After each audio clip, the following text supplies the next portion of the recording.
Sem frescura. Porra. Eu me lembro de você nos tempos do Antônios. Nós nos encontrávamos lá e eu lembro que você... Eu me lembro do poeta Luiz Roberto, por isso que eu falei com tanta ênfase quando eu gravei junto contigo as chamadas para essa nossa entrevista.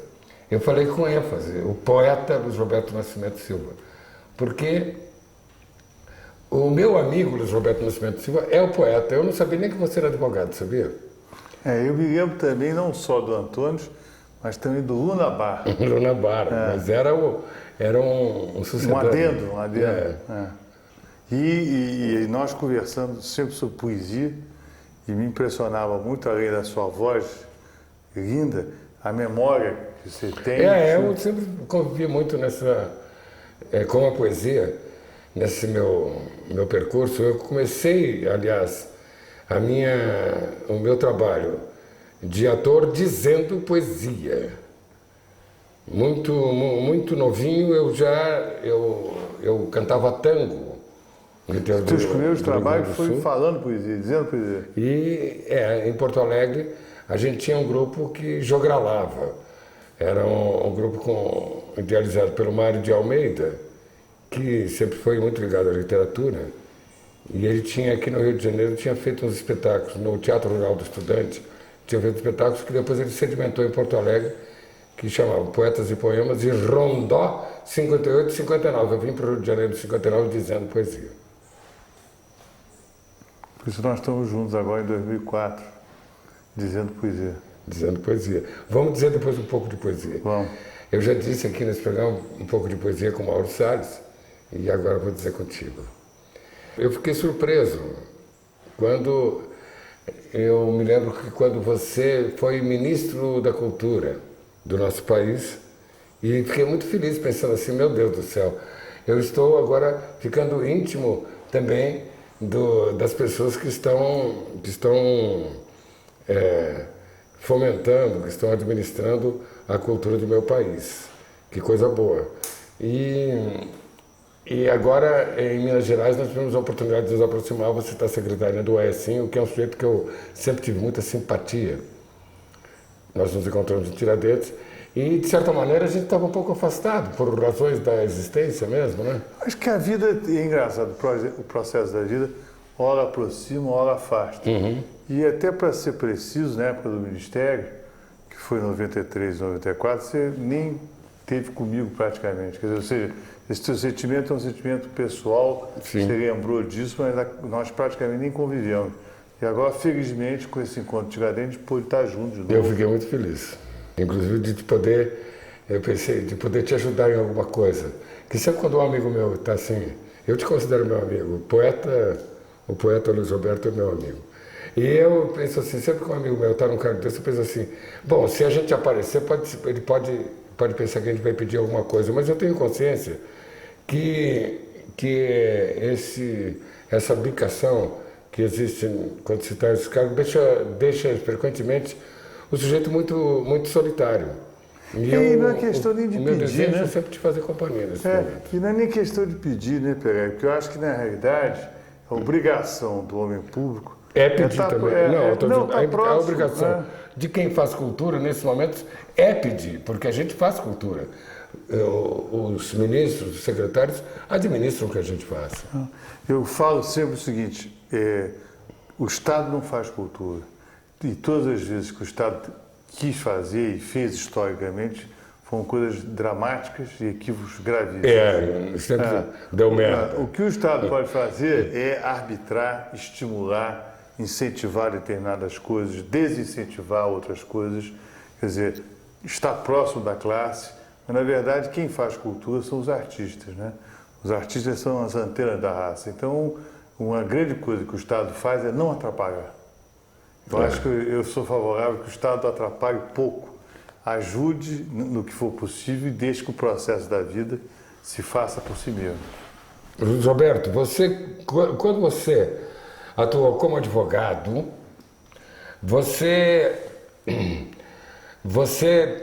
esteve sempre ligado também há um procedimento cultural, ao cinema, a alguns atores você defendeu, você se especializou, me parece, que você é das pessoas nesse país que mais entende um negócio complicadíssimo que é o lance de direitos autorais. Isso, quer dizer, na área da propriedade intelectual é onde é a única propriedade legítima que os artistas criadores têm. E eu acho que você, já, no seu trabalho como advogado, já estava bem misturado com o procedimento cultural.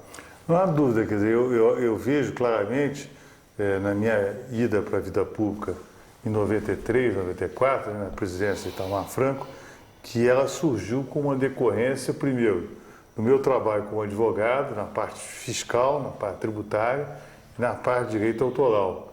E da minha ligação com a classe, ou seja, na verdade, naquele momento, eu fui o último ministro da Cultura da presidência Itamar.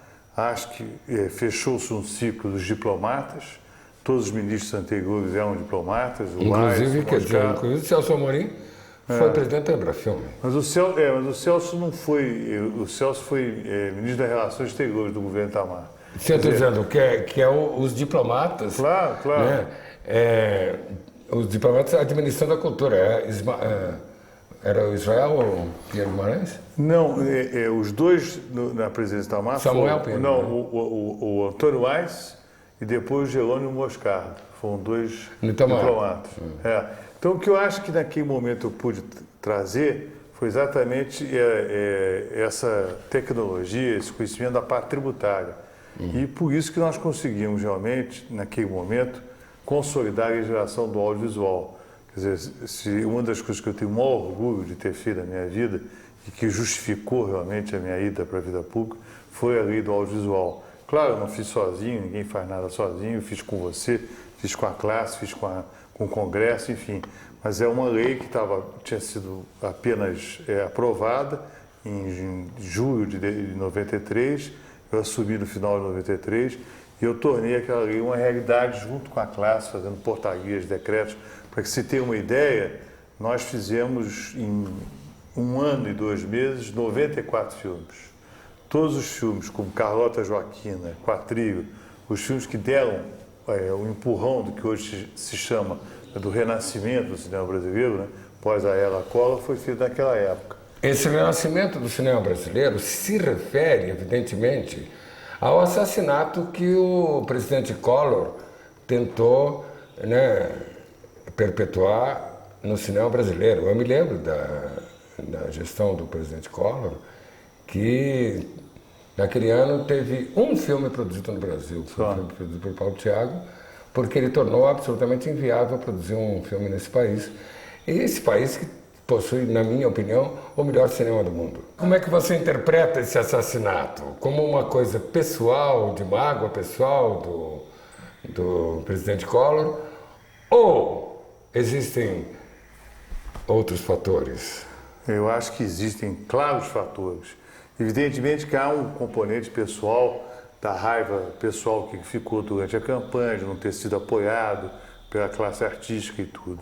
Mas, na verdade, eu acho que isso só não explica... Mas o Fernando Collor, ele funcionou, na época que ele era mau menino de boa família, ele funcionou como elemento de equipe cinematográfica. Mas eu acho que, na verdade, nós temos que um dia examinar isso mais profundamente. Por quê?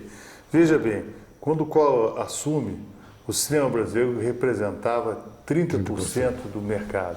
Ou seja, incluindo, inclusive, as produções de apelo mais popular, mas que são nacionais da mesma maneira. Nós não estamos aqui para fazer uma classificação artística, não é isso? O fato é que 30% do mercado já era nacional. Então, hoje, a retomada que nós estamos fazendo desse mercado, em parte, é uma retomada de um ciclo histórico que já foi construído naquele momento, como já foi construído na Chanchada, como já foi construído na Vela Cruz, lá atrás da nossa história. Então, na verdade, interpretar o gesto do Collor apenas como uma questão individual é ingênuo. Na verdade, ele extingue a Embrafilme, ele extingue o Concine. Eu cheguei a entrar no Concine e ver todos os documentos destruídos, ou seja, ele extingue a memória do cinema brasileiro, eles tinham os mecanismos de controle do cinema brasileiro e, obviamente, isso representava 30% de um segmento econômico importante. Não é à toa que, imediatamente, a expansão das empresas estrangeiras no nosso mercado se fez sentir imediatamente. Portanto, eu acho que é importante que alguém um dia possa estudar isso com mais profundidade e possa remontar esse xadrez que foi feito naquele momento, em que até hoje a leitura é apenas individual, mas eu não tenho a menor dúvida que há uma cena coletiva muito mais grave, muito mais profunda, que envolvia interesses econômicos muito mais expressivos. Vamos a um pequeno break e continuamos essa conversa, que eu estou gostando muito. Nós cortávamos madeira, eles faziam tinta. Nós plantávamos cana, eles comiam açúcar. Nós colhíamos algodão, eles usavam tecidos. Hoje temos madeira e tinta. Hoje temos cana e açúcar. Hoje temos algodão e tecidos. Mas, estranhamente, continuamos como no tempo do pau-brasil. Porra.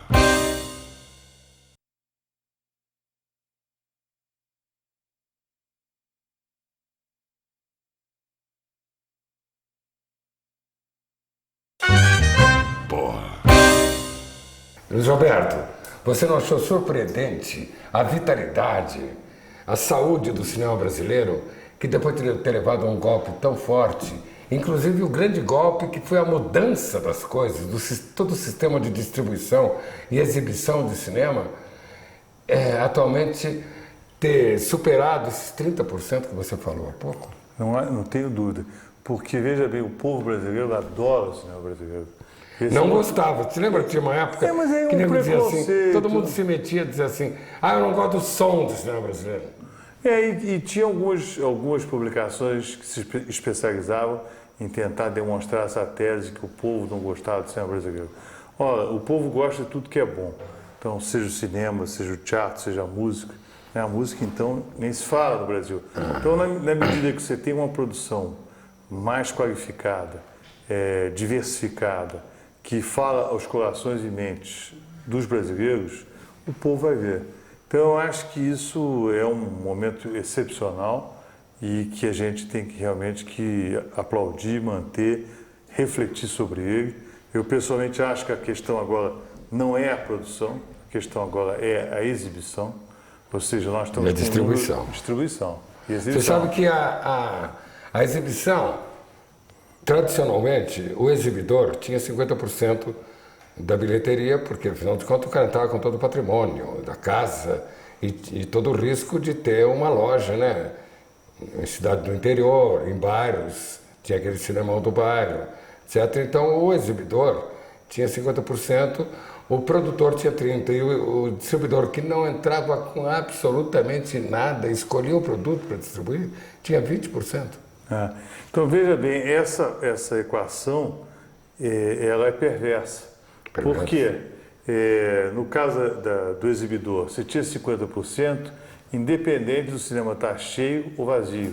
Ou seja, no exterior, nos Estados Unidos, por exemplo, cada sala tem um break-even, ou seja, um break-even point. Quanto é que é necessário para a manutenção daquela sala. A partir desse momento que é atingido esse break-even, as taxas vão caindo. E aqui não importa se tem um grande sucesso de bilheteria ou um grande fracasso, fica se cobrando a mesma percentagem. Então, eu acho que é um momento de sensibilizar o exibidor, né, e o distribuidor, porque essa equação não fecha.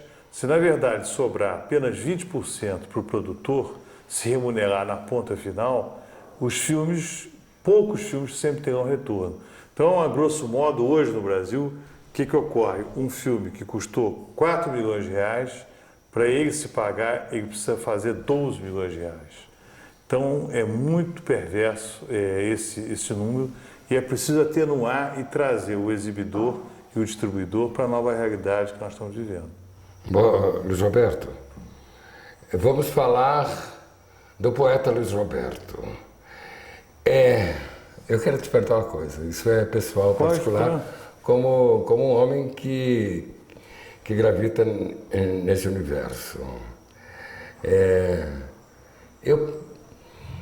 Existe um vínculo muito forte da filosofia com a poesia. Eu acho que não há dúvida. Eu acho que todo poeta sabe, tem uma paixão muito grande pela filosofia e também a poesia resulta um pouco em profecia, porque o conhecimento sempre dá uma visão, sabe, a vivência dessas atmosferas dá uma visão um pouco do futuro. O que parece que é profecia, na realidade, é sabedoria. E eu observo, em certos poemas seus, uma atmosfera heideggeriana. Eu acho que o poeta é sempre uma antena da raça, né? Tinha um poeta inglês, Schiller, que dizia assim, os poetas são os legisladores do futuro. Então, de certa forma, da mesma maneira que ocorre na filosofia, a grande indagação, a grande pergunta, que é a função do poeta. A questão não é ter as respostas adequadas, a questão é formular as perguntas novas. Então, eu acho que nesse sentido, certamente a atividade do poeta se aproxima da indagação do filósofo. Você gostaria de ler algum poema seu para ilustrar a sua vida, o seu momento atual? Eu pegar um curtinho, que eu acho que é esse daqui, que eu gosto muito, pequenininho. Exatamente sobre o que eu acho que é importante, é que a gente só deve publicar, escrever uma coisa que a gente acredite realmente. Ou seja, não há nenhum sentido de produzir por produzir. A gente tem que ter muita seriedade de colocar na rua uma coisa que a gente sinta uma necessidade real, né? O Nietzsche dizia que você deve escrever com o próprio sangue, né? Uma coisa que seja sua verdade. Então eu tenho um poema que abre a flauta vertebral, que eu gosto muito, que é pequenininho, que diz o seguinte: não se deve romper o silêncio sem um motivo preciso. As palavras devem ser necessárias, inadiáveis como um aviso. Eu gosto disso assim, uma coisa curta e telegráfica. E falando sobre o teu trabalho na coisa pública, essa campanha que você está fazendo para a recuperação do patrimônio roubado de Minas Gerais, porque é engraçado que esse cenário que foi composto para a nossa conversa já trazia. Já era uma referência a isso. Quando eu cheguei, eu tive uma surpresa. Pensei, meu Deus, mas das coisas que mais visíveis da tua administração é exatamente essa campanha, que o Tesouro Barroco de Minas Gerais é fantástico, né?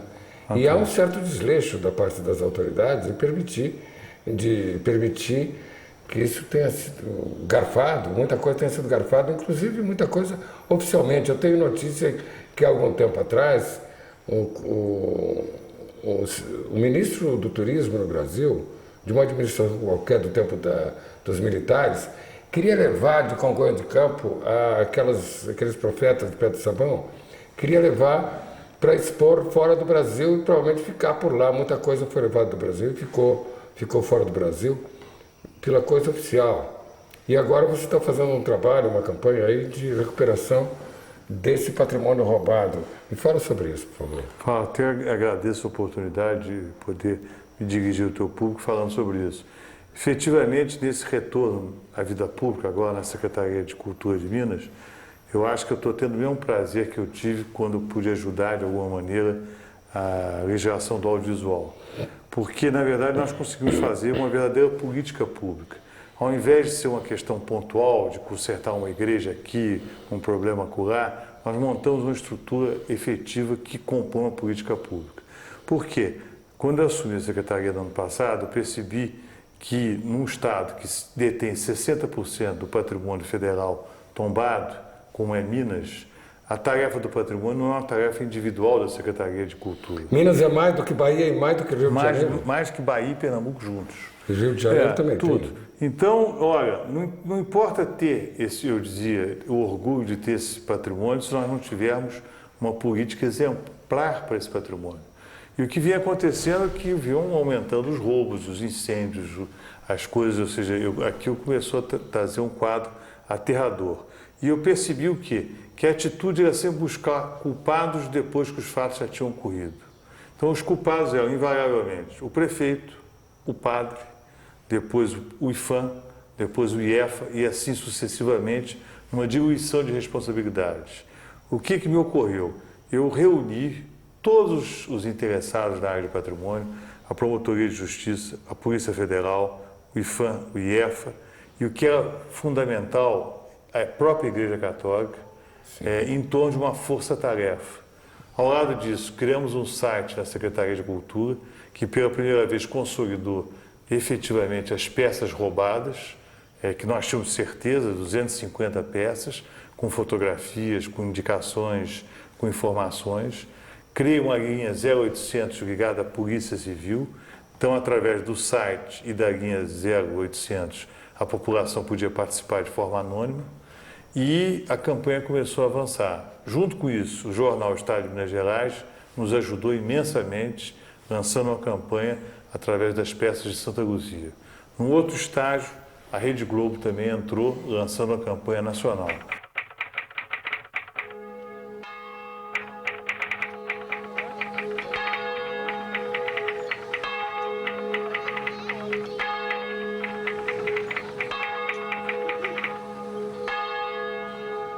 Denuncie o roubo do nosso patrimônio.